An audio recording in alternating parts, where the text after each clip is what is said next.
Затоа апелираме, веќе кога го спомнав и тој момент на мојот стил на живот. Значи јас си купив и ножици, си правам и домашна природна шеќерна паста.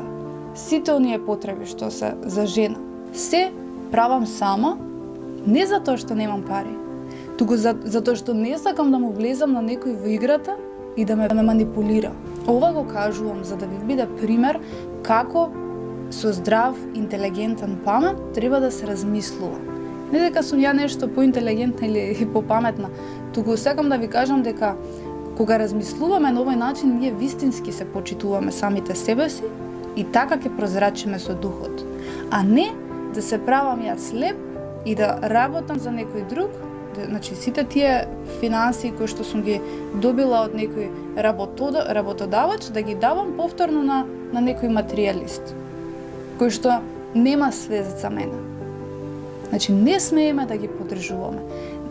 Без разлика дали си од аспект на фризер или професионално лице кој што се бави со овие нешта, или човек кој што оди да ги направи овие услуги, пораката е иста.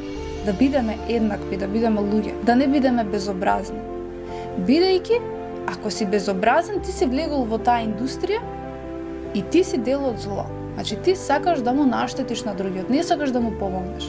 Тука важи и за психолози исто, ама тоа ќе биде друга тема која што ќе правиме. Кој што сакам да ти помогнам, ама при тоа ти ги земам сите пари од джебот.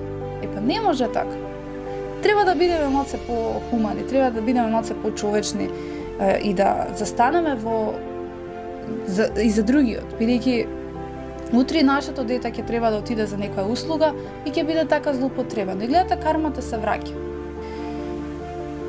Некои нешта човекот треба да ги освести во својот живот во името на колективното добро, бидејќи само на тој начин може да се донесе една хармонија во општеството која што сите ние подсвесно ја сакам. Сега, бидејќи генерално ние зборувавме за овие теми, јас направив едно истражување за да видиме кои сите услуги постојат во рамките на општеството, кои што може да се сретнат и кои што човекот може да ги примети и да повнимава каде влегува, бидејќи сите овие, значи, индустрии, полиња имаат за цел манипулација врз луѓето и правење пари од нив. Затоа што кажавме дека сето тоа е една компензација на површинско маскирање на внатрешната празнина, се со цел да се донесе наведом некој личен живот кој што пред другите ќе се направи идеален.